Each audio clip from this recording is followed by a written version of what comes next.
manusia itu sendiri, yang dimana secara naluri bahwa manusia ini secara fitrah adalah makhluk yang tidak bisa hidup sendiri, makhluk yang tentu membutuhkan bantuan orang yang ada di sekitarnya.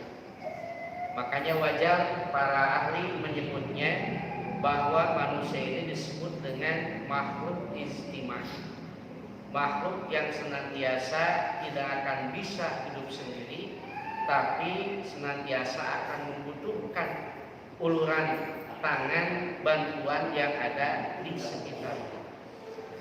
Kenapa demikian? Karena sadar tidak sadar, kalau ada manusia yang senantiasa hidupnya menyendiri, tidak butuh bantuan orang lain, satu hal yang bisa kita bantah, bohong besar. Kenapa dikatakan bohong besar? Dari segi bahasa saja, itu manusia itu butuh kepada bahasa yang lain. Umpamanya ada ungkapan pintar, berarti disebut pintar karena adanya orang yang tidak pintar. Disebut kaya, berarti butuh kepada orang miskin. Sebab tidak akan disebut kaya kalau semuanya kaya. Begitupun sebaliknya, tidak akan disebut miskin kalau semuanya miskin. Nah, dari segi bahasa saja manusia itu butuh. Makanya apalagi dalam persoalan-persoalan sosial yang lainnya. Kalau seandainya ada manusia yang dia egoisme hidupnya tanpa butuh pamrih bantuan lingkungan sekitarnya, sungguh sangat naif sekali. Jangankan yang urusan-urusan yang besar, urusan-urusan yang kecil saja manusia sangat membutuhkan bantuan uluran yang ada di sekitarnya. Karena kalau seandainya mengandalkan kepribadiannya sendiri, saya yakin tidak akan ada orang yang mampu bertahan hidup. Paminan paling gampil itu pakaian yang ibu pakai, berapa uluran tangan yang sudah ikut andil untuk menjadikan pakaian yang kita pakai.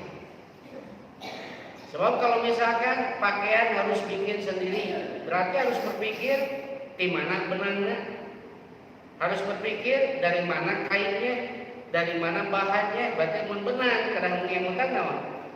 Kadang ngemutan karena kapas, berarti kadang melak tangkal kapas lah, kabayang gitu. Kalau seandainya ya ada manusia yang hidupnya awiyosana saya tidak butuh bantuan orang lain, tidak butuh tenaga orang lain, bohong besar. Dimanapun itu pasti butuh bantuan orang lain. Jangankan bab persoalan yang besar, yang kecil umpamanya, maaf, ada di lingkungan kita yang suka menghabiskan makanan, berjasa tidak? Berjasa tidak? Berjasa. Jangan dianggap orang yang suka menghabiskan makanan tidak berjasa. Apa jasanya? Tuh ya, jasanya gara-gara ada yang suka menghabiskan makanan, makanan tidak terbuat. Gitu. Cuman manusia kadang-kadang tidak sadar bahwa dengan adanya yang senaya pada melanda bukan menghabis ketuangan gitu. Harusnya bersyukur dengan adanya orang yang suka menghabiskan makanan. Sebab dengan adanya orang ini tidak akan ada lagi makanan-makanan yang tersisa karena habis oleh orang itu. Maka dari itu wajar kalau seandainya manusia dikategorikan makhluk istimewa, makhluk yang senantiasa berkelompok dan membutuhkan uluran bantuan tangan-tangan di sekitarnya. Namun tentu masih ada manusia-manusia yang tidak menyadari dengan keberadaan lingkungannya, adanya di lingkungan itu secara tidak langsung membutuhkan uluran tangan lingkungannya. Seperti contoh yang lain. Kadang-kadang manusia merasa dirinya berharga itu kalau posisinya ada di atas. Tapi ketika berada di bawah, kadang-kadang merasa tidak berharga. Nah, makanya dipertanyakan, terhormat dan tidak terhormatnya manusia itu karena di atasnya, karena di bawahnya. Pak, manusia terhormat itu karena di atasnya atau karena di bawahnya? Mau di atas, mau di bawah? Karena punyanya, karena tidak punyanya. Berharganya manusia dari segi apanya? Kebermanfaatannya. Berarti kalau begitu, yang menjadi persoalan berharga dan tidak berharganya manusia itu bukan karena ada di atasnya, dan hina dan tidak hina itu bukan karena di bawahnya, tapi bagaimana posisi dia memanfaatkan keadaan ketika di atas dan memanfaatkan ketika berada di bawah. Sebab pada dasarnya ketika berada di atas, umpamanya jadi pucuk pimpinan, berharga tidak? Jadi ketua, berharga tidak? Kalau manfaat, berarti kalau tidak bermanfaat? Kenapa tidak berharga? Bujeng-bujeng bang manfaat kan? Ayah ketua humpul, tidak ada anggota, bermanfaat muah. Gitu. Ada anggota, tidak ada ketua, berharga tidak? Tidak. Berarti mungkin itu naon atuh yang dimasalahkan oleh manusia. Ternyata yang jadi persoalan itu bukan di atas dan bukan di bawahnya, tapi bagaimana menyikapi, menerima keadaan ketika di atas, menerima keadaan ketika di bawah.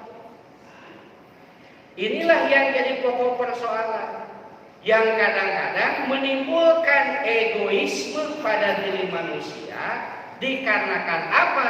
Karena merasa di atas paling berharga, dan karena di bawah merasa paling hina, yang akhirnya bagaimana? Satu sama lain tidak saling melengkapi. Komo kermatos saya di atas, koyong dia di atas, saya kan beda kasus. Namun dia kan itu dia sudah punya posisi berada di atas, tapi ingin yang atas lagi. Ada apa? Berarti persoalannya kalau begitu bukan di atas dan bukan di bawahnya, tapi bagaimana menerima apa yang telah Allah tetapkan ketika di atas ataupun ketika di bawah. Karena kalau kita renungkan, pada dasarnya apa yang telah Allah tetapkan itu, baik posisi kita ada, punya, ataupun posisi kita tidak punya, tidak lepas dari ketentuan takdir yang telah Allah tetapkan. Contoh, kalau Pak ini tanjakan terkenal, ada di Berangkas Bitung tanjakan Sobah. Nah, yang jadi pertanyaan saya, kalau tanjakan Sobah di mana, Pak? Kalau Pudunan Sobah di mana? Lagi kan kalau di Garut mah ada yang tanjakan Nagreg. Nah, kalau di Garut nih. Kalau tanjakan Nagreg itu di mana? Di Nagreg. Kalau Pudunan Nagreg? Nah, itu. Tanjakan Nagreg, di Nagreg, Pudunan Nagreg, ya di Nagreg ini. Artinya di mana? Di tempat itu juga. Nah, kenapa ada istilah tanjakan? Kenapa ada istilah pudunan? Ternyata persoalannya tergantung bagaimana melihat, gitu kan ya? Kalau posisi di bawah, berarti ketika melihat ke atas apa namanya? Nah, posisi di atas melihat ke bawah apa namanya? Berarti didinyak-dinyak ininya. Artinya takdir Allah pun itu juga. Yang disebut sedih itu yang bagaimana, Pak? Bu, nu sedih itu nu mana? Yang bahagia itu yang mana? Ternyata kalau kita kaitkan dengan yang tadi, yang sedih dan yang bahagia itu juga. Kenapa disebut sedih? Karena posisi ketika berada di bawah. Kenapa disebut bahagia? Karena posisi ketika berada di atas. Persoalannya orang akan sedih ketika di bawah, orang akan bahagia ketika di atas. Salah menyikapi akan jadi masalah. Apa masalahnya? Ketika di atas salah menyikapi, akhirnya muncul sikap ego tadi. Ketika di bawah salah menyikapi, akhirnya muncul sikap minder. Makanya bagaimana supaya tidak masalah? Harus bisa pandai menyikapi. Karena bagian manusia makhluk istimewa yang senantiasa membutuhkan terhadap uluran dan bantuan tangan-tangan orang lain. Sebab pada prinsipnya seperti yang apa diungkapkan di dalam Al-Quran, walanabluwannakum bisyai'in minal khawf wal ju' wa naqsim minal amwali wal anfusi was samar. Dengan tegas Allah mengungkapkan, Allah akan memberikan ujian kepada manusia berupa kesedihan, ujian kepada manusia berupa berkurangnya harta, berupa berkurangnya nyawa, keluarga, yang dimana semuanya adalah bagian dari ujian juga. Maka kaitkan dengan ungkapan makhluk istimai, berarti akan ada orang merasa berharga kalau posisi di atas dan pandai menyikapi akan merasa berharga. Begitupun ketika di bawah akan merasa tidak hina karena pandai menyikapinya. Maka dari itu satu hal yang wajar kalau seandainya dengan karakteristik manusia ini, manusia tidak akan bisa lepas dari bantuan lingkungan sekitar. Ada sebuah kisah, Rasul pernah, beliau itu berburu. Mungkin ada yang pernah mendengar kisahnya. Di saat berburu, Nabi itu menawarkan, ini kepiawaian beliau, proporsional dan profesional beliau. Nabi itu menawarkan kepada para sahabat, kita punya tujuan mau berburu. Siapa di antara kalian yang pandai berburu?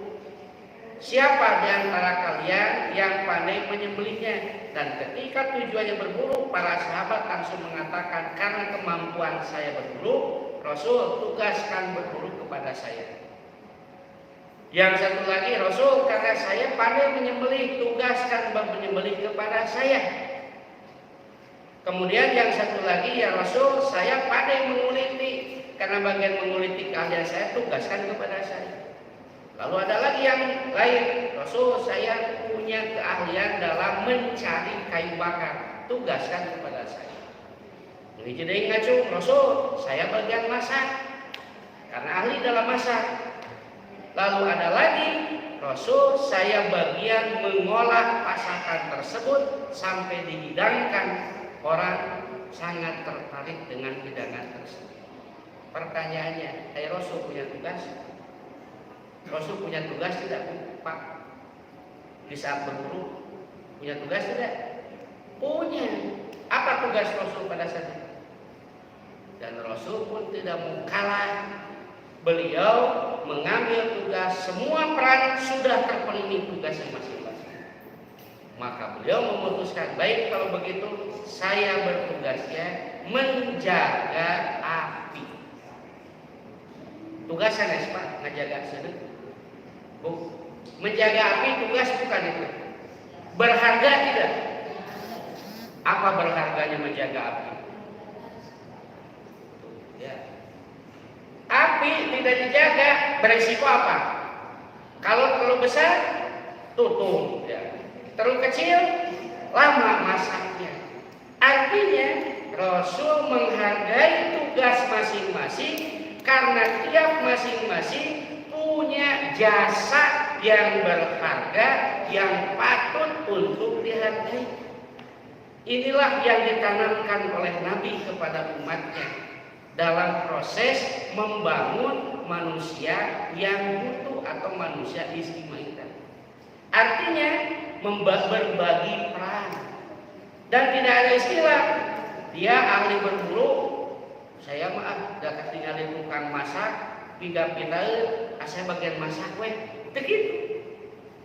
Tapi justru berbagi peran karena saya ahlinya bagian berburu atau saya cekap berburu. Dan para sahabat sudah ditanamkan oleh Nabi, ketika keahlian ini difungsikan sesuai dengan keahliannya, maka akan memberikan kebermanfaatan.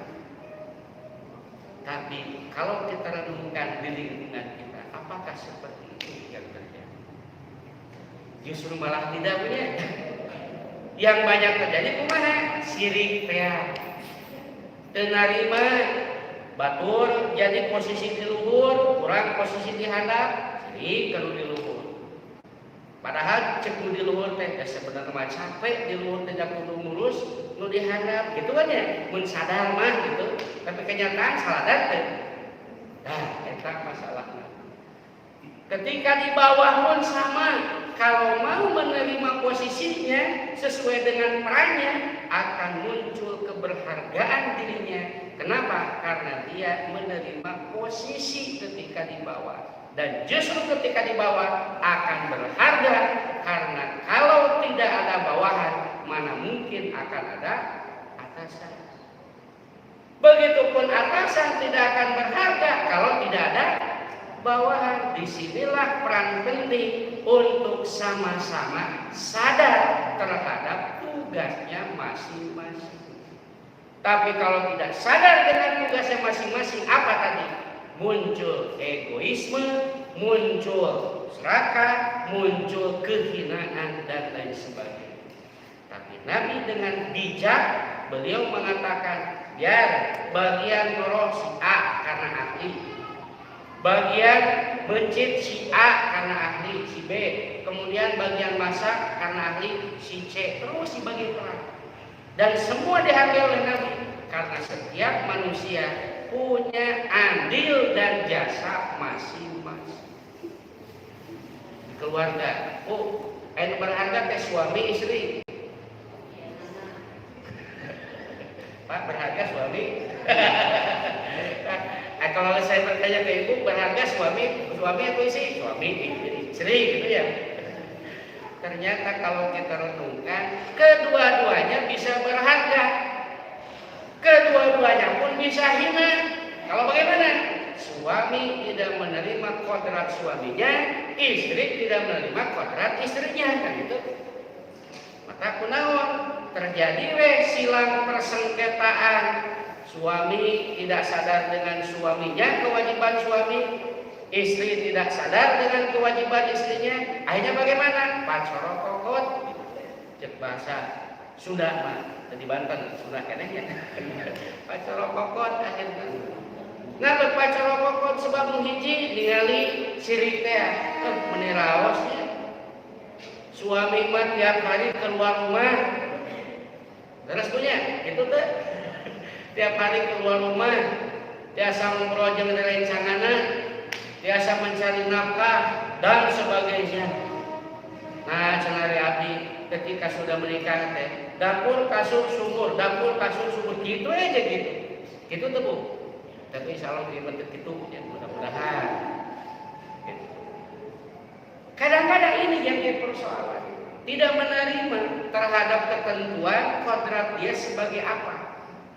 Dan ternyata kasus ini bukan sekarang, pada zaman Nabi pun teralami. Sahabat perempuan ngadu ke Nabi, yang dimana aduannya sama seperti yang tadi diungkapkan. Ya Rasulullah, kami protes kepada kaum laki-laki. Kenapa? Sebab kaum laki-laki semuanya mereka bekerja di luar, bisa menambah amal, bisa kasab, berjihad, berperang, dan sebagainya. Sedangkan kami posisinya tetap di rumah. Apakah kami bisa menambah amal bagi kami? Sedangkan posisi kami tetap di rumah. Pada saat itu Rasul langsung melemparkan kepada para sahabat. Di antara pertanyaan para sahabat yang ada ini, kaum perempuanlah pertanyaan yang paling hebat. Diangkat oleh Nabi. Pada saat itu Nabi mengatakan, sampaikan kepada kaum kamu. Pada hakikatnya ketika kamu posisi berada di rumah, sama nilainya dengan kaum laki-laki yang posisinya ada di luar. Kamu dengan mengurus keluarga kamu, melayani suami kamu, melayani keluarga kamu, nilainya sama dengan laki-laki dalam beramal ketika berjihad di luar. Nabi diupahan juga. Akhirnya para sahabat perempuan setelah tahu jawabannya ternyata sama nilai pahalanya di hadapan Allah, apa yang terjadi? Menerima ketentuan yang telah Allah tetapkan menjadi seorang istri. Maka begitu pun pijakan bagi laki-laki, bagi laki-laki pun akan berharga kalau bagaimana seorang suami yang punya tanggung jawab terhadap istrinya, tanggung jawab terhadap keluarganya, memberikan nafkah terhadap keluarganya, bahkan tanggung jawabnya bukan hanya di dunia sampai di akhirat. Punten. Kalau istri tidak bisa sholat, siapa yang bertanggung jawab? Suami, ibu. Nah, istri tidak bisa sholat, yang pertama kali dipintai pertanggungjawaban siapa? Suami. Berarti nomor dosa sah. Nomor dosa sah. Tuh, Pak. Ke akhirat kan begitu. Kumaha? Makanya tidak diunggul, mungkin kacana ke akhirat. Ayatnya ku anfusakum wa ahlikum naro. Pelihara diri kamu dan keluarga kamu dari sentuhan api neraka. Artinya kalau begitu, ada seorang istri tidak bisa sholat, ada seorang istri salah, tidak jadi solehah, tanggung jawab siapa? Suami. Suami dikitukan, ibu badai jadi suami. So, yang begitu kan, badai posisi mengganti posisi suami. Tuh, kan? Begitupun balikan. Ya. Ketika dipertanggungjawabkan dibalikan, tanggung jawabnya antara suami dengan istri sama akan merasakan dengan beratnya jadi istri teh, dengan beratnya jadi suami teh. Kenapa Nabi mengajarkan seperti itu? Ternyata menanamkan agar sama-sama sadar dengan tugasnya masing-masing, karena manusia tidak bisa hidup sendiri, manusia butuh bantuan yang lainnya. Maka dari itu akan berharga dan tidak berharga itu kalau seandainya posisi di atas diterima dengan kesyukuran dalam arti istiqomah, menjalankan apa yang Allah perintahkan, menjauhi apa yang Allah larang. Ketika di bawah pun sabar dalam arti istiqomah, menjalankan apa yang Allah perintahkan, menjauhi apa yang Allah larang, maka akan terjadi keberhargaan posisi di mana. Hadirin yang iman yang dimuliakan Allah Subhanahu wa taala. Akan tetapi dalam mengelola makhluk jamiah ini atau makhluk istimewa ini, mau tidak mau mesti ada aturan untuk mengarahkan agar sadar tiap individu masing-masing sebagai tugasnya masing-masing. Makanya wajar dalam sebuah keterangan di sini dikatakan, dimanapun dan kapanpun kedah aya we nu jadi pucuk pimpinan itu, harus ada yang jadi pucuk pimpinan itu. Kenapa? Karena pucuk pimpinan inilah yang bertanggung jawab untuk mengambil berbagai macam kebijakan apa. Seperti di sini diungkapkan dalam Musannaf Abdul Razak melalui sahabat Umar bin Khattab, dia berkata, "Idza kuntum salasatan fa'amiru ahadakum yakni fis safar." Apabila kamu bertiga, maka angkatlah salah seorang dari kamu sebagai amir, yaitu dalam sebuah perjalanan. Kemudian dalam sabda yang lain riwayat Ahmad, Rasul mengungkapkan, wala yahilu li salasatin nafarin yakununa bi ardi falatin illa ammaru alaihim ahadahum. Tidak halal bagi 3 orang yang berada di tengah Sahara, kecuali mereka mesti mengangkat seorang dari mereka menjadi amir bagi mereka. Tentu tujuannya apa? Supaya jelas yang di atas dengan yang di bawah, supaya jelas kebijakan apa yang mesti dilakukan dan apa yang mesti tidak dilakukan. Sebab tanpa ada yang di atas, konsekuensinya semua di bawah akan terjadi kebingungan. Seperti halnya Bani Israil di saat kehilangan seorang pemimpin, mereka mencari-cari pemimpin mereka, dan ternyata Allah menakdirkan yang jadi pemimpin mereka ialah Tolut. Itu ketentuannya sebagai bukti bahwa dalam perkumpulan apapun, jangankan yang luas, di keluarga saja ada istilah banyak, kepala rumah tangga. Apa fungsinya? Tadi punya tanggung jawab besar untuk apa? Mengambil berbagai macam kebijakan. Apalagi lingkup yang lebih luas lagi, mau tidak mau, sadar tidak sadar, perlu adanya pucuk pimpinan. Apalagi Imam Al-Ghazali mengatakan bahwa di antara faidah imarah kepemimpinan itu adanya satu suara yang ditaati, suara yang menentukan. Kenapa? Karena pikiran itu berbeda-beda. Punten, upami di daerah ieu teu aya ketuana. Setiap anggota punya suara. Punya suara tidak, Pak? Punya. Umpamanya membangun masjid, teu aya ketua, panitiana diserahkeun seluruh kepada anggota. Cek anggota ieu masjid teh kudu nama bentukna buleud. Ya, teu mustahil. Cek ieu abdi mah masjid raosna gepeng. Nu hiji deui kotak. Nu hiji deui lonjong, nu hiji deui kerucut. Bagaimana dipilih? Semua diserahkan kepada anggota. Perlu tidak pada saat itu ketua panitia untuk menentukan? Perlu tidak?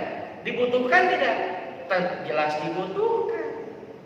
Ternyata ketua panitia hasil musyawarah setelah bertanya kepada si A, si B, dimusyawarahkan mana yang terbaiknya. Oh, ternyata untuk daerah ini mah karena kultur tanahnya seperti ini, daerahnya seperti ini, berdasarkan maslahat madorotnya, hasil bukan, akhirnya diputuskan oleh ketua bentuknya persegi 5 bisa.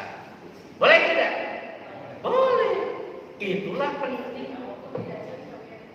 Ya, resiko walaupun tidak cocok dengan keinginan anggota, sebagian anggota. Gitu kan ya? Tapi karena hasil musyawarah, ketua berhak untuk memutuskan. Apa buktinya? Nabi saja ketika memutuskan mau perang ronda, bagaimana? Musyawarah dulu. Tapi kebijakan akhir ada di siapa? Tetap di pucuk pimpinan. Sampai Salman bertanya kepada Nabi, ya Rasulullah, ieu teh wahyu ro'yu. Selama masih kaitan dengan ro'yu, kata Salman, aku pun punya ro'yu, aku pun punya pendapat. Disinilah pentingnya peranan pemimpin menerima masukan dari bawahan. Yang akhirnya bagaimana? Yang akhirnya setelah didiskusikan, menurut hemat saya, kata Salman, ini yang terbaik menghadapi pasukan musuh itu. Buat Parit. Ternyata setelah Nabi cerna, logis juga, sesuai dengan kebutuhan, sesuai dengan kemaslahatannya. Akhirnya Nabi ketuk palu, sudah diputuskan bikin payung. Disinilah pentingnya ada pucuk pimpinan. Tapi bukan pucuk pimpinan yang memiliki sikap egoisme. Dalam arti dia akan menyerap aspirasi dari bawah, dia akan menerima masukan dari bawah dengan catatan menerima atas kesepakatan bersama. Palabah cocok mah persoalan bagaimana ditata hatinya dalam menerima putusan bersama. Tapi tetap pucuk pimpinan yang punya kewenangan. Nah, maka dari itu kenapa alasannya kata Al-Ghazali wala nidoma ila fil wihdah wala fasada illa bil kasr. Tidak ada nidom peraturan yang berarti melainkan adanya kesatuan dalam pimpinan, dan tidak ada kerusakan melainkan disebabkan banyaknya pimpinan. Dalam arti bagaimana? Semua jadi pemimpin bingung.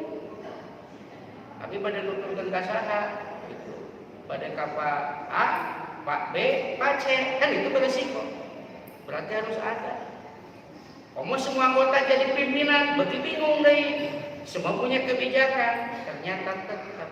Tapi dengan catatan tadi hasil kesepakatan bersama dan komitmen konsisten terhadap kesepakatan bersama. Maka persoalan-persoalan yang kecil akan mudah diselesaikan. Persoalan-persoalan besar pun tidak mustahil akan mudah diselesaikan. Kemudian pentingnya adanya kebersamaan dan yang mengambil kebijakan putusan. Dalam Al-Quran diungkapkan atiullaha wa atiur rasul wa ulil amri minkum. Taatilah Allah dan taatilah Rasul dan ulil amri, pemegang kekuasaan di antara kamu. Artinya isyarah-isyarah Al-Quran dan Hadis mengajarkan kita untuk sam'an wa ta'atan terhadap pimpinan. Tapi penekanannya berbeda. Atiullah, taat kepada Allah. Kemudian wa atiur rasul, dan taat kepada Rasul. Mutlak, tidak bisa diganggukan. Dalam arti ketika berhubungan dengan agama, konsekuensinya tidak boleh ditawar-tawar lagi dengan logika dan rasa. Tapi ketika wa ulil amri minkum, justru aneh, Allah tidak menyebut wa ati ulil amri begitu. Tapi justru langsung wa ulil amri minkum. Ternyata Ibnu Hajar al-Asqalani dalam Fathul Barinya belum mengatakan salah satu isyarat dalam ayat tersebut, maksud dan tujuannya taatilah pimpinan yang bagaimana? Yang taat terhadap Allah dan Rasulnya. Dalam arti ketika pimpinan mengeluarkan kebijakan tidak melanggar aturan Allah, tidak melanggar aturan Rasul, wajib hukumnya mentaati kebijakan pimpinan. Tapi ketika pimpinan mengeluarkan kebijakan melanggar aturan Allah, melanggar aturan Nabi, maka haram hukumnya untuk taat terhadap kebijakan pimpinan itu. Makanya wajar Rasul mengungkapkan kenapa bagian dari ibadah berkaitan dengan kepemimpinan itu. Karena dalam sebuah hadis Bukhari katakan man ata'ani faqad ata Allah.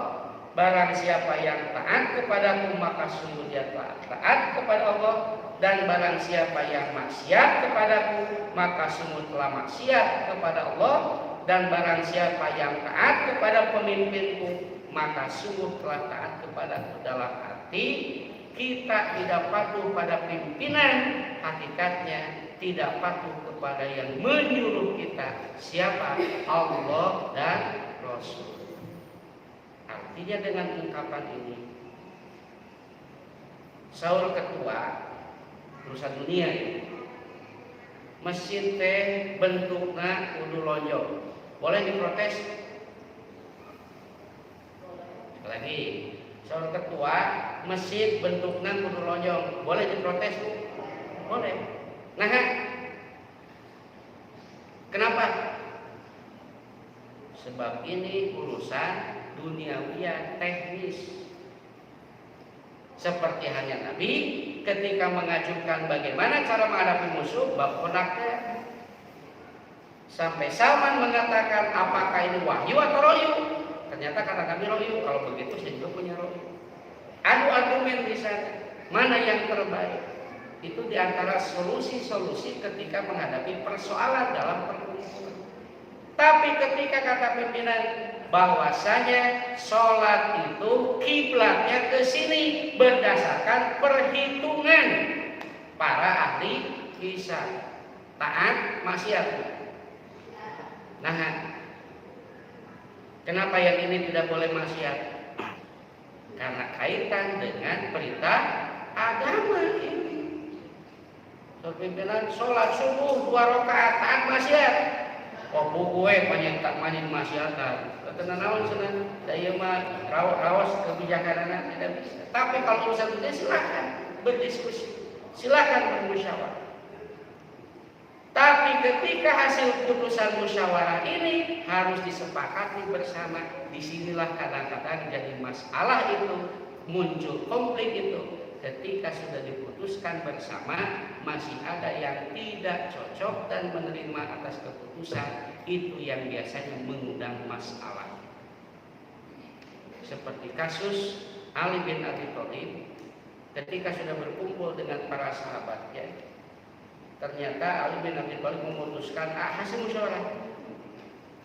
Lalu setelah itu ada orang-orang yang tidak cocok dengan apa yang diputuskan oleh Ali bin Abi Thalib. Akhirnya protes kepada Ali menggunakan ayat. Seolah-olah keputusan Ali ini bertentangan dengan ayat, menggunakan ayat la hukma illa hukmalillah. Protes nanti gitu. Tidak ada hukum kecuali hukum Allah. Sebab keputusan ini menentang hukum Allah. Saudara Ali mengatakan kalimat hakin itu batil. Kalimat nama benar, tapi maksudnya tujuannya karena kepentingan tertentu. Dan inilah yang banyak terjadi di lingkungan kita. Kadang-kadang karena tidak menerima terhadap keputusan, menggunakan dalil, menggunakan ayat untuk menjatuhkan keputusan. Berarti ada masalah dalam proses pengambilan musyawarah. Ataupun ada yang hubungannya bukan bab masalah keputusan, tapi hubungannya dengan bab masalah hati yang tidak ikhlas menerima keputusan musyawarah. Hadirin yang iman yang dimuliakan Allah Subhanahu wa taala. Yang bertanggung jawab itu pimpinan bawahan. Pimpinan. Lagi pertanyaannya. Yang bertanggung jawab di hadapan Allah itu pimpinan bawahan. Pimpinan. Dua anak. Asal tadi pemimpinan dua anak bertanggung jawab. Dari segi apa? Jelas dalam hadis qulu imru'in wa qulukum mas'ulun an ra'yati. Pimpinan bertanggung jawab untuk mengeluarkan kebijakan, akan diminta pertanggungjawabannya. Kebijakan ini sesuai tidak dengan aturan. Kalau bawahan punya tanggung jawab, punya. Apa tanggung jawabnya? Sejauh mana mematuhi kebijakan pimpinannya. Berarti sebenarnya bertanggung jawab ya. Atasan dan bawahan sama-sama bertanggung jawab. Bawahan sejauh mana ketika dia mematuhi kebijakan atasannya. Berarti kalau bawahan ini melanggar kebijakan atasannya, berdosa tidak? Pamannya di negara kita, pemerintah menetapkan bahwa kalau lampu warna merah harus berhenti. Tadi ya, boleh dilanggar? Boleh tidak? Wanita masih urusan dunia, boleh dilanggar? Silakan dilanggar, tapi ada konsekuensi tidak? Apa konsekuensinya? Ditilang, itu aja. Tuh. Artinya dalam kebijakan aturan bersama pun ketika dilanggar ada konsekuensi. Ada apa? Minimal di SP adanya tong gitu deh itu. Dasarnya ada ayawe perasaan Tuh senangnya diemutan, ditegur pimpinan gara-gara tidak mematuhi aturan. Kan itu konsekuensinya. Berarti kalau tidak mau ditegur kudu kumaha? Wayahna patuhi kebijakan yang sudah sepakati bersama. Tapi kenyataan tidak seperti itu. Padahal semua baik yang di atas, baik yang di bawah sama-sama punya tanggung jawab masing-masing. Tapi Bu, Pak, Nabi sudah mengisyaratkan, jangan kaget, suatu saat akan teralami oleh kalian. Ini yang maksud dalam masa fitnah.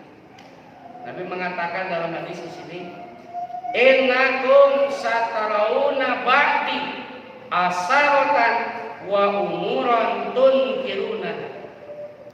Qalu fama ta'muruna ya Rasulullah?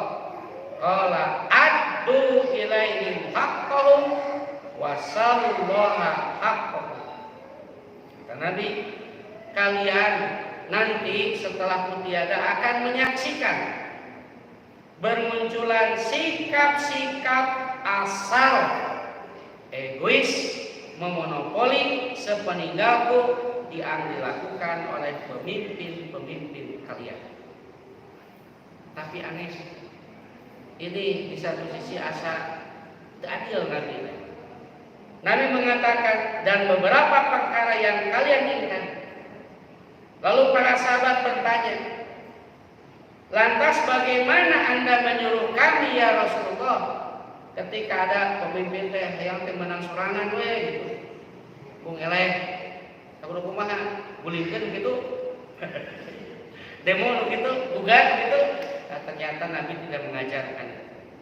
Justru Nabi mengatakan, beliau kepada para sahabat tetap sebagai bawahan, tunaikanlah hak mereka dan mintalah kepada Allah hak.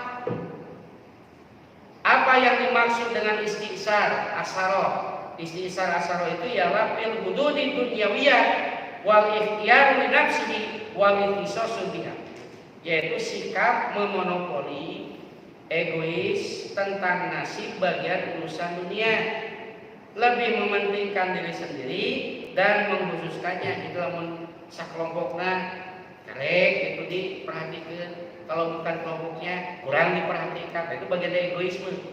Kenapa muncul egoisme tadi? Sikap-sikap egois ya tidak lain karena tadi tidak menerima ketentuan yang telah Allah berikan. Posisi dia ada di atas harus seperti apa bersih. Kemudian kalau umuran ya tunkirunahu, kaitan dengan agama. Suatu saat kalian pun akan menyaksikan para pucuk-pucuk pimpinan yang mempermainkan aturan-aturan agama. Nah, kemudian kata Nabi, sahabat ditanya, ya Rasulullah, apa yang bisa kami lakukan? Nabi mengajarkan, tunaikan yang menjadi hak mereka. Sedangkan yang menjadi hak kamu, mintalah kepada Allah. Apa yang dimaksud jadi hak mereka? Yaitu ilal umaroi haqqihim alladhi wajaba lahumul mutalabah bihi wa qabdu sawa'un kana yahtasu bihim aw yaqumu badul malil wajibi fi zakat wa nafsi fil khuruj ilal jihad inna ta'ini wa nahwu dalika. Maksudnya menunaikan hak-hak pimpinan berupa tuntutan yang wajib mereka miliki yang menjadi kekuasaannya, sama saja apakah bentuknya yang khusus atau yang umum, seperti memberikan harta yang wajib dalam berzakat, memberikan nyawa dalam berjihad di saat sudah ditentukan dan yang semacamnya. Dalam arti ketika pucuk pimpinan mengeluarkan statement, mengeluarkan kebijakan, penuhi tugas sebagai yang di bawah. Adil tidak? Adil tidak? Pamannya suami teh seunat teh nuntut gitu kepada istri, bu panganukeun, bu panggilkeun, tapi suami kurang memperhatikan hak istrinya. Pertanyaannya, seorang istri wajib mematuhinya? Bu, ya deh, si bapak teh nuntut ka ibu, tapi yang jadi hak ibu kurang diperhatikan oleh si bapak, wajib mematuhi si bapak. wajib. Wah, Pak, penghariwang. Kesempatan ini wajib itu. Itunya. Walaupun banyak menuntut kepada ibu, tapi ibu kurang diperhatikan, gitu ya. Hak ibu wajib mematuhinya, wajib. Nah, ini ibu harus hari hak abdi kudu kumaha, gitu ya. Hak saya harus bagaimana? Minta kepada siapa? Cek hadis juga mereka Allah gitu. Kan itu pertanyaannya, kenapa Nabi mengajarkan seperti ini? Ternyata jawabannya, jangan sampai terjadi karena posisi ada di bawah, ya dia berbuat dosa rugi 2 kali. Itu minimal posisi di bawah, kemudian taat kepada pimpinan yang bersikap egois, itu dosa salah. Nah, gitu. Yang di bawah berdosa tidak, gitu. Karena sesuai dengan aturan tuh. Itu titik tekan dari Nabi. Biar sudah pemilu gitu mah. Ini ajaran dari Nabi. Kenapa? Dalam rangka menjaga keutuhan marwah agama sebetulnya. Dapat dibayangkan kalau Nabi mengizinkan ada pimpinan yang di atas egois, lalu di demo nanti sesi kumpul digulingkan. Padahal kumpulan orang Islam. Bagaimana tanggapan dari non-muslim? Baik buruk? Tentu akan utuhnya orang Islam. Sesama orangnya itu saling sikut. Sesama orang Islam itu saling menjatuhkan, bahkan saling bunuh. Ini yang dijaga oleh Nabi. Nah, bagaimana sikap kita yang tidak diperhatikan terhadap haknya? Ternyata Nabi menjawab, mintalah kepada Allah. Dalam artian apa minta kepada Allah? Dalam artian mudah-mudahan Allah mengilhamkan kepada pemimpin tersebut jadi berubah sikapnya, atau Allah yang mengganti langsung pemimpin tersebut dengan pemimpin yang bersikap. Itu teh bahasa kelemas tapi jimbrek na jero. Mending digulingkeun ku Allah, mending gitu benernya. Mending diganti ku Allah atau mending bagaimana? Nah, gitu. Bagi orang yang sadar, hatinya lembut, hatinya tidak keras, dia akan sadar diri. Tapi kusabab tadi teh hatinya sudah keras, dek sakumaha jelas di keterangan anggar we ditolak eta persoalan hati kudu dibersihkan. Kita lanjutkan. Bahkan dalam hadis yang lainnya diungkapkan akan bermunculan yang dimaksud asar itu, ya Rasulullah, in kana alaina umaru yakhuduna bil haq alladhi alaina yamnauna al-haqq alladhi lana anuqatiluhum. Qala la alaihim ma humlitu alaikum ma hamiltu. Wahai Rasulullah, jika kami memiliki seorang pemimpin yang mengambil hak yang menjadi kewajiban kami, sedangkan mereka menolak hak, tidak memberikan hak yang dimiliki kami, apakah kami boleh memeranginya? Beliau menjawab, tidak boleh. Bagi mereka apa yang telah dibebankan kepada mereka, dan bagi kalian apa yang tidak dibebankan kepada kalian. Ini titik tekan dari Nabi. Kenwe, dosa mah bukan kita, tapi yang berdosa mah yang di atas kita. Kenapa? Karena tidak sesuai dengan ketentuan. Jangan sampai kita posisi di bawah rugi 2 kali, kerma bawahan yang berdosa 2 kali rugi. Tapi Nabi meminimalisir, jangan sampai terjadi seperti itu. Kemudian Nabi mengajarkan juga, bukan berarti menyerahkan itu segala-gala kepada Allah tanpa ada ikhtiar, ada ikhtiar. Apa ikhtiarnya? Saya kunu umarau patarifuna wa tunjiruna paman kariha bari'a wa man ankaro salima walakin man rodiya wa taba qalu apalan qatlun qala la masallahu. Akan datang para penguasa, kalian mengenal mereka, namun kalian mengingkari perbuatan mereka. Siapa yang membenci kemungkarannya, maka dia telah terbebas dari dosa. Dan barang siapa mengingkari, maka ia telah selamat. Tetapi bagi yang ridho dan mengikuti, para sahabat langsung bertanya, apakah kami boleh memerangi mereka? Maka Nabi menjawab, tidak boleh selama mereka masih sholat. Apa maksudnya?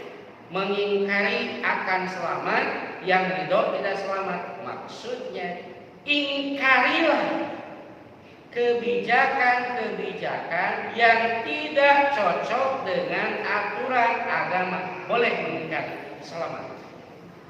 Umpamanya, pimpinan mengeluarkan kebijakan perempuan dalam lingkungan ini tidak boleh memakai jilbab tolak, gitu Pak. Selamat.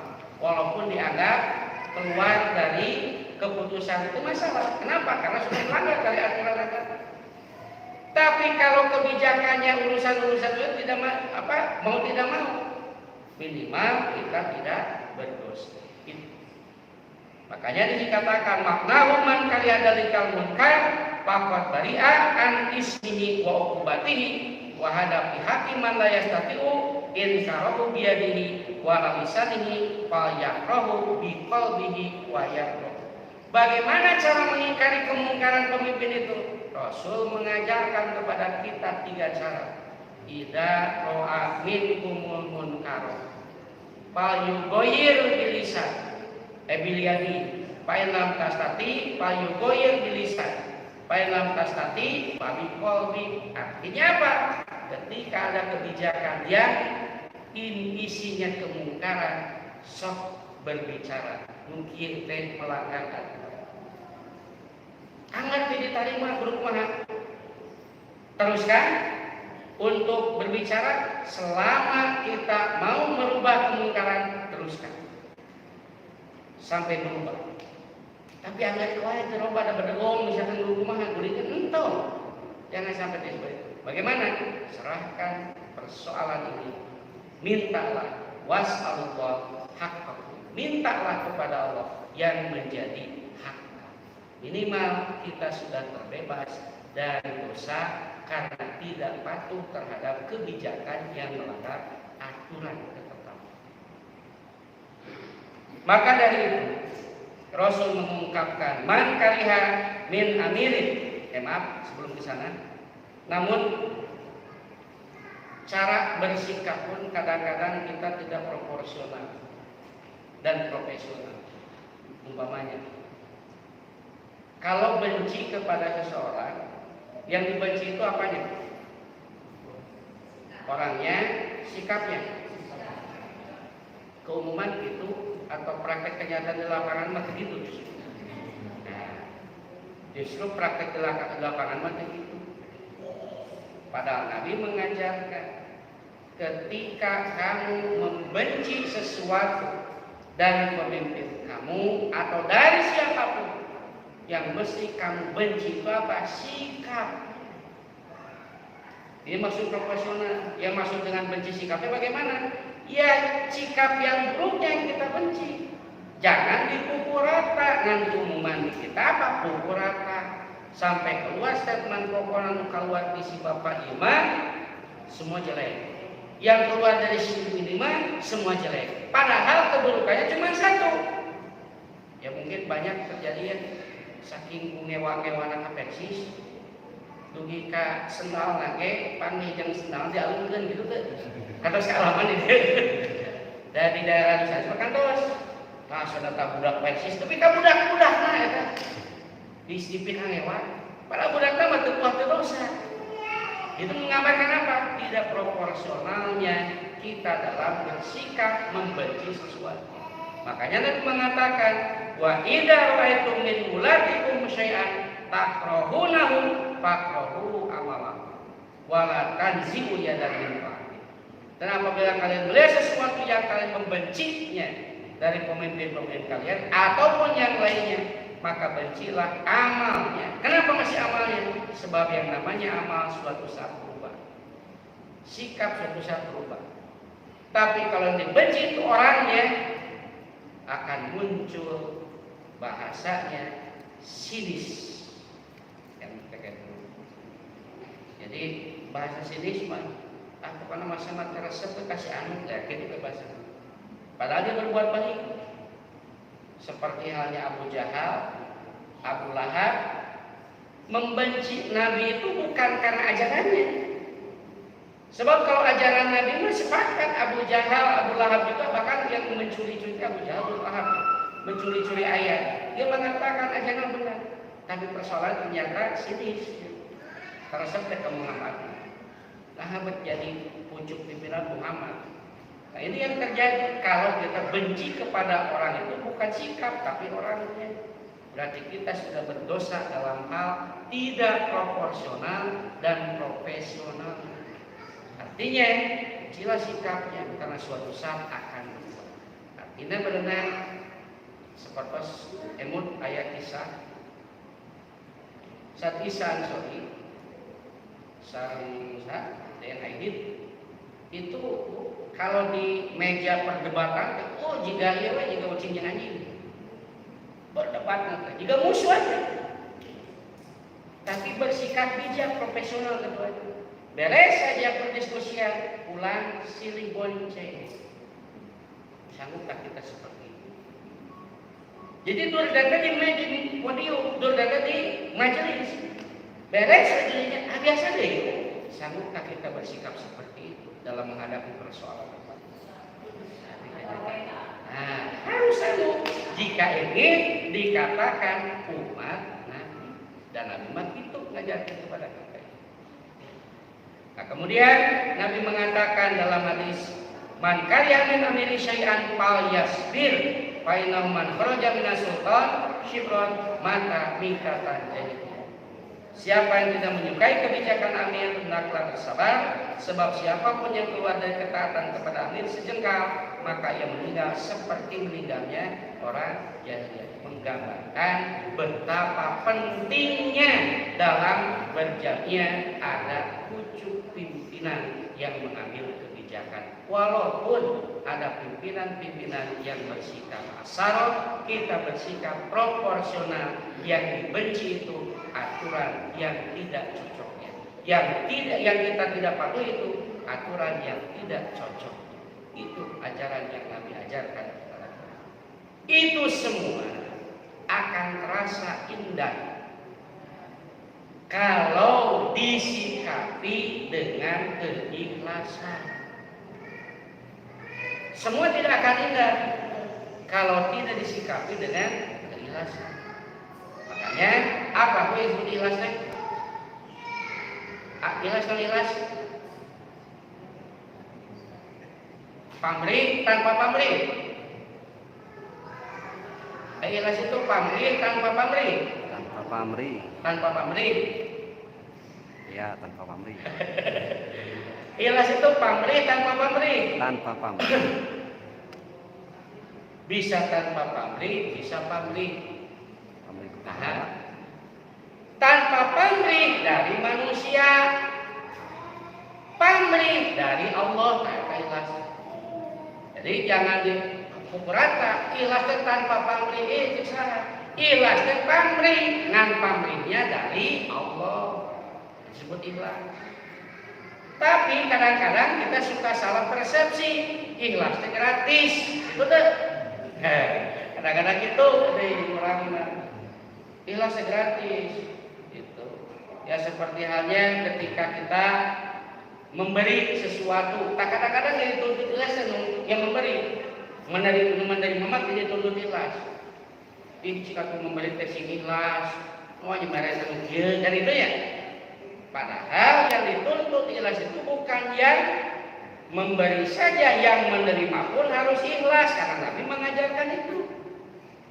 Ya kan diantaranya ketika kamu memberi sesuatu maka berilah yang terbaik. Tapi kalau kamu ketika diberi sesuatu maka Nabi mengajarkan balaslah minimal dengan ucapan doa. Minimal gitu. Pakai keluar bahasa, anak semereng ieu berarti teu ikhlas. Berdosa saha menerima ieu nama. Memberi dapat pahala walaupun memberinya sesuatu yang tidak berharga, tapi minimal dengan memberi ada perhatian. Tapi kadang-kadang kita mah justru yang dituntut ikhlasnya yang memberi, tapi yang menerima kadang-kadang kurang perhatian. Karena apa? Salah memahami ungkapan ikhlas gratis. Para ikhlas tidak ada hubungan dengan gratis. Ikhlas mah hubungannya dengan apa? Pemberi dari Allah walaupun harus bayar. Jadi pemberi dari Allah walaupun harus bayar. Punten, ari angkat haji kena ikhlas tuh. Angkat haji kena ikhlas? Jelas. Gratis itu. Tapi dapat bayarnya. Kemari mencit domba, mencit sapi, kena ikhlas deh. Kena ikhlas, gratis, Bayar. gratis deh. Bayar. Ada perlu dibeli, ya. Artinya kalau begitu, ikhlas mananya bukan gratis. Ada orang masih ngilas we, cuma gitu marawas teh gitu. Ikhlas tidak hubungan itu. Ikhlas mah kaitan dengan motivasi kita, walaupun bayar. Karena apa motivasinya? Sebagai bukti bahwa ikhlas itu tidak gratis, tidak konotasinya gratis, hadis yang diriwayatkan oleh Bukhari 7458. Ja'a rajulun ila Nabi sallallahu alaihi wasallam faqala rajulu yuqatilu hamiyatan wa yuqatilu syaja'atan wa yuqatilu riya'an fa ayu dzalika fi sabilillah qala man qatala litakuna kalimatullahi ya fa huwa fi sabilillah. Pertama, ada seorang yang berperang karena dorongan fanatisme atau berperang karena ingin memperlihatkan keberanian, dan ada yang berperang karena ingin dilihat orang. Siapakah yang disebut fisabilillah? Nabi menjawab, siapa yang berperang agar kalimat Allah menjadi tinggi, ia berada fisabilillah. Lalu dalam hadis yang bawa dijelaskan Ibnu Majah, ya Rasulullah, aminal asobiyati anyuhiba rajulu qaumahu. Wahai Rasulullah, apakah termasuk asobiyah apabila seseorang mencintai kaumnya? Artinya Quran dalam jamiah kita resep kalau jamiah ulang bagian asobiyah bukan. Ternyata Rasul mengatakan, beliau menjawab tidak. Akan tetapi yang dimaksud dengan asobiyah itu adalah jika seseorang menolong kaumnya dalam kedoliman, barulah asobiyah, bukan ikhlas dalam berjamiah. Jadi motivasinya karena apa? Apakah kita taat kepada yang di atas itu kusabab sieun dikucilkan? Ataukah kita taat kepada atasan itu karena tidak ingin khawatir turun gajian? Tapi beresiko dapat gajiannya unsur kedoliman, baru termasuk asobiyah, bukan ikhlas dalam berjamiah. Kemudian ikhlas dalam artian tidak gratis. Rasulullah SAW, Ana Abdullah ibn Umar qala, sami'tu Umar yaqulu kana Rasulullah sallallahu yu'tinil aqa'a. Fa aqulu ahdihi man huwa aqulu ilaihi bidni.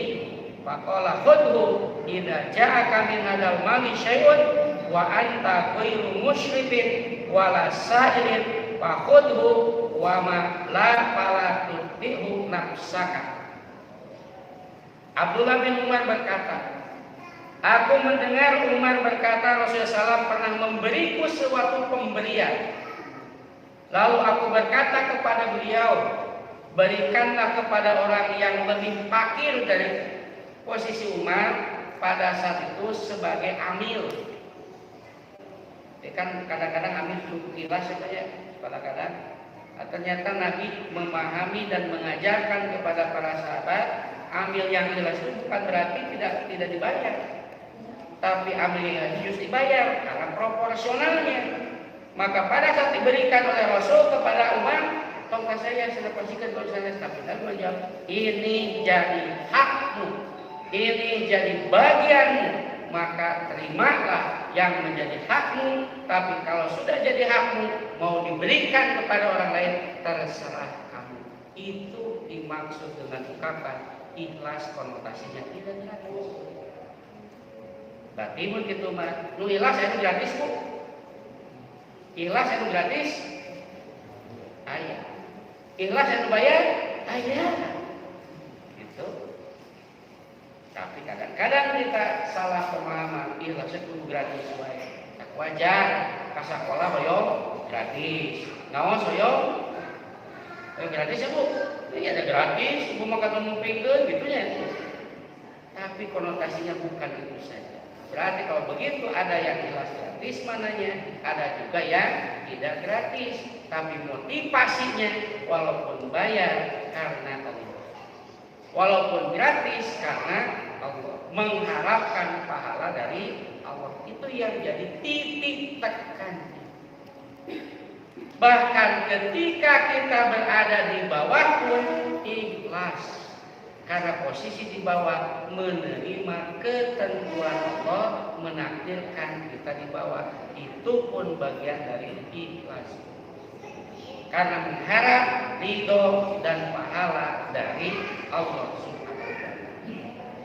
Lalu yang selanjutnya, makna ikhlas pun pengertiannya harus menjaga jasa-jasa orang yang bekerja. Jangan melupakan jasa-jasa orang yang sudah bekerja. Karena ada ungkapan, kita harus terbiasa menjaga keikhlasan orang. Kumaha cara menjaga keikhlasan orang? Perhatikan jasanya sesuai dengan kadar kemampuannya. Aku nanti mati saya ungkapan, berikan upah kepada pegawai sebelum keringatnya. Tak pertanyaan gratis gitu. Tapi proporsional, profesional. Artinya apa? Jaga jasa orang lain, karena tidak mustahil kita bisa seperti ini karena jasa-jasa orang lain. Seperti halnya Umar bin Khattab. Ketika ada Khattab, seorang sahabat yang bertugas di perbatasan, dia meninggal dunia lalu bertemu dengan anak istrinya, bertemu di pasar dengan Umar bin Khattab. Maka ketika bertemu di pasar, lalu istrinya mengadu, "Wahai Amirul Mukminin, kami keluarga si A, Upap yang dikatakan Upap. Dia sudah banyak berjasa menjaga perbatasan, tapi keadaan kami serba kekurangan, serba membutuhkan, serba keterbatasan." Akhirnya Umar merasa iba dengan apa yang dilakukan oleh keluarga Upap. Maka Umar harus memberikan beberapa bantuan kepada istri dan anak-anak Upap. Lalu setelah itu diprotes, ajudan-ajudan atau bawahan-bawahan Umar. Buat obat-obat ini sini pastikan kayak itu teh. Ternyata Umar menjawab, kamu bisa seperti ini karena jasa Upap yang menjaga perbatasan dengan penuh keikhlasan. Sedangkan kita bisa enak seperti ini kalau tanpa dia, maka kita tidak akan senyaman seperti ini. Artinya menjaga keikhlasan seseorang itu harus kita perhatikan dengan cara apa? Memperhatikan jasa-jasanya, lalu kita hargai dengan sesuai ketentuan dan kemampuan yang kita miliki. Maka akan saling muncul keikhlasan. Tapi kalau tidak seperti itu, seperti di awal saya sampaikan, Bapak dengan saya berharga siapa Pak? Berharga Mustami, berharga Ustaz. Tuh, ya, dekat ibunya. Sebab kalau yang berharga itu saya di depan, saya tidak akan berharga kalau ibu dan bapak tidak ada di sini. Berarti di gugorokan jalira, saya akan gelo benar gitu ya. Saya tidak akan berharga. Ibu pun dan bapak akan berharga kalau ada yang memberikan materi gitu ya. Tuh, karena saling menghargai jasa masing-masing akan muncullah saling menghargai, muncullah keikhlasan. Saya ketika menyampaikan sesuai dengan ketentuan, ibu pun sama, bapak pun sama. Artinya inilah yang jadi kuncinya. Ketika menghargai jasa masing-masing, kemampuan masing-masing akan muncul keikhlasan dalam bersikap dan bertindak. Bukan. Kalau saya terus berbicara, terus ibu nurutan, boleh tidak? Boleh. Kalau saya berbicara, bapak ngobrol, boleh tidak? Ibu nurutan boleh, ngobrol tuh tidak bisa kok main teh. Keledai aja. Saya berbicara, ibu nurutan, boleh tidak? Boleh. Saya berbicara, bapak ngobrol, boleh tidak? Boleh. Boleh? Boleh. Berarti lamun kitu mah abi berbicara, bapak berbicara, sama-sama berbicara, proporsional begitu. Nah, ya. Itu yang maksud dengan menghargai teh. Tapi lamun keur ngaos tunduk gitu. Sanes pada nurutan di masjid gitu. Ieu mah tunduk teu karaos kayak gitu. Kayak gitu. Tak pantarosarana kieu. Ari nu kenging teh nunutan bari ngaos, ngaos bari nunutan.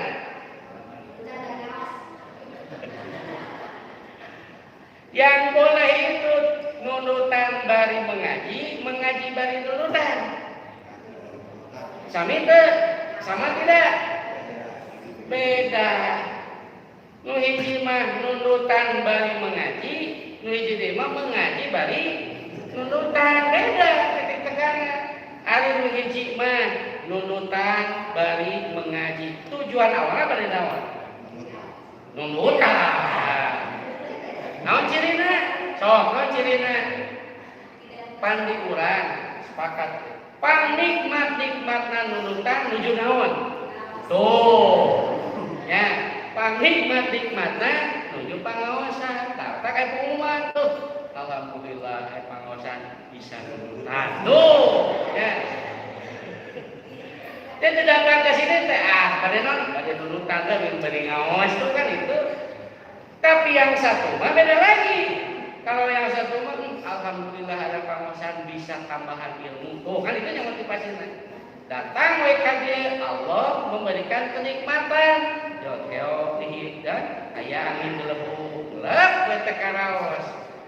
Tadinya kayak gitu. Ini kenikmatan. Kenapa? Karena motivasinya mau belajar. Itu ya anekdotnya. Artinya keikhlasan itu prinsipnya apa? Proporsional, profesional, saling menghargai. Lalu jangan merasa rendah kalau suatu saat terjadi perputaran posisi. Seperti halnya kisah digantinya Khalid bin Walid dengan Abu Ubaidah yang sudah sama-sama kita ketahui. Itu kan posisi Khalid bin Walid ke puncak-puncak. Sekilas mau umat teh surti, sekilas umat teh dolim sekilas kepada Khalid. Tapi Umar tahu alasan kenapa Khalid diganti karena sudah menyebar fitnah di kalangan umat pada saat itu sampai-sampai akidah berubah. Apa akidah berubahnya? Namun perang yang Khalid pasti menang. Kalau bi akidah begitu. Padahal yang memberikan kemenangan, yang memberikan kekalahan siapa? Allah. Lupa akidah itu. Makanya pada saat itu langsung Rasul mengganti, Umar mengganti Khalid karena itu yang jadi latar belakang. Maka Khalid pun ikhlas dan perintah taat terhadap aturan. Beliau mengatakan bahwasanya saya berperang bukan karena umat, tapi saya berperang karena membela agama. Inilah yang mendorong dan memotivasi Khalid tidak sakit hati di saat beliau diturunkan jabatannya menjadi prajurit biasa. Kenapa? Karena yang dia harapkan bukan jasa dari umat, tapi perhatian dari Allah. Tah, kurang mudah-mudahan biasa. Lalu yang terakhir, kisah perang Uhud dan kisah perang Hamarul Asad. Jadi makna ikhlas itu bukan berarti tidak patuh aturan, justru ikhlas itu patuh terhadap aturan, terhadap kebijakan. Titik tekannya bagaimana? Kisahnya di kitab surah itu atau beres itu. Surat ini pilih itu beres kurang atau sabar. Ya, sedikit lagi dipungkas dengan kisah. Ini kisahnya Hamrul Asad. Satu perang yang dimana perang Hamrul Asad ini perang yang sangat unik. Kenapa disebut perang yang sangat unik? Karena peperangan yang memerlukan kepatuhan dan ketaatan terhadap sebuah kebijakan aturan. Pada saat beres perang Uhud selesai hari Sabtu. Hari Ahad ada instruksi dari Nabi karena pasukan kafir Quraisy mau menyerang balik untuk menghancurkan pasukan Nabi sampai tak tersisa. Lalu instruksi dari Nabi ketika itu keluar ungkapan la yakhrujanna ma'ana illa man hadara yauman al-ams. Tidak boleh keluar bersama kami kecuali yang kemarin ikut berperang dalam perang Uhud. Terbayang Pak?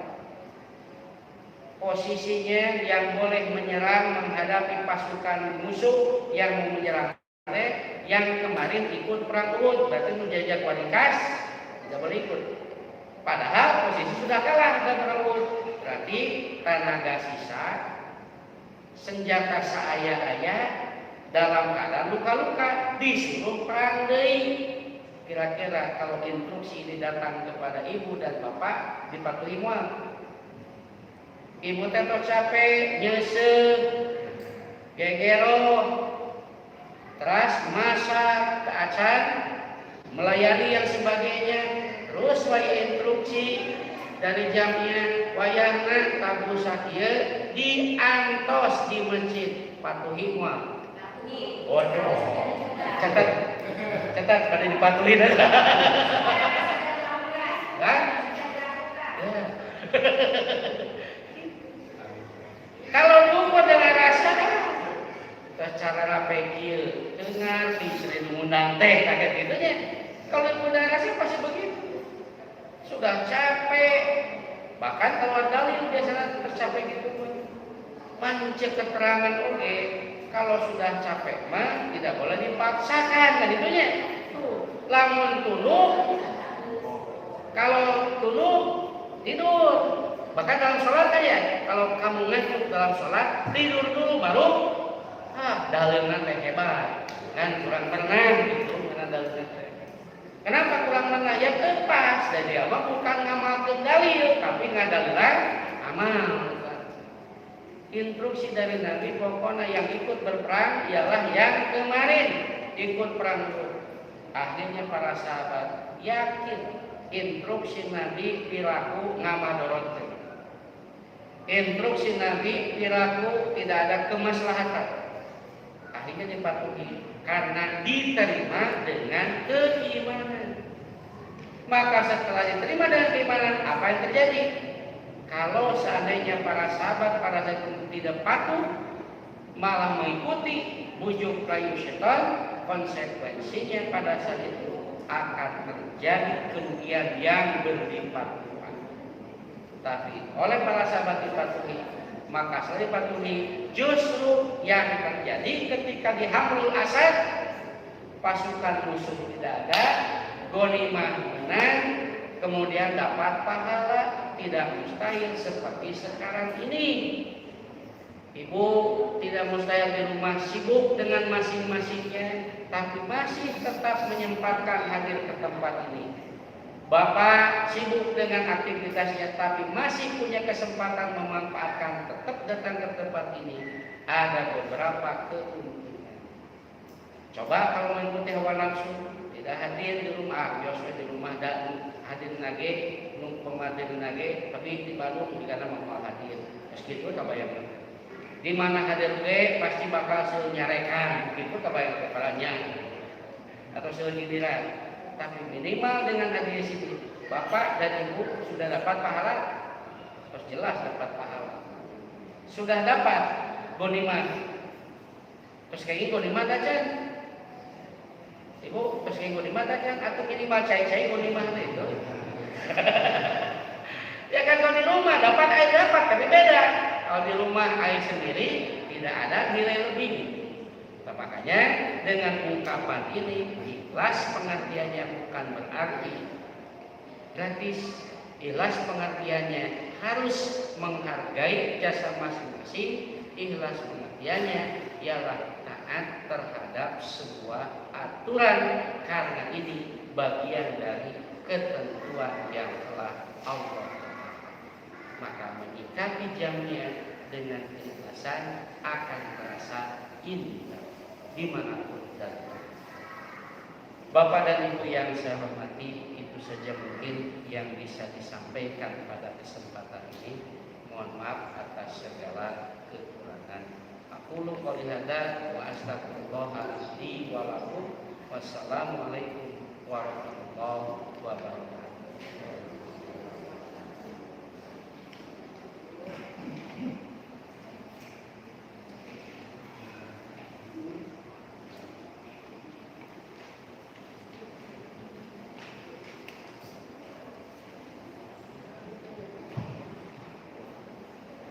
Alhamdulillah, jazakallah khairan dengan besar bagus kiranya atas pemaparan materi yang begitu mendalam dan begitu luas untuk dan sangat kita pahami.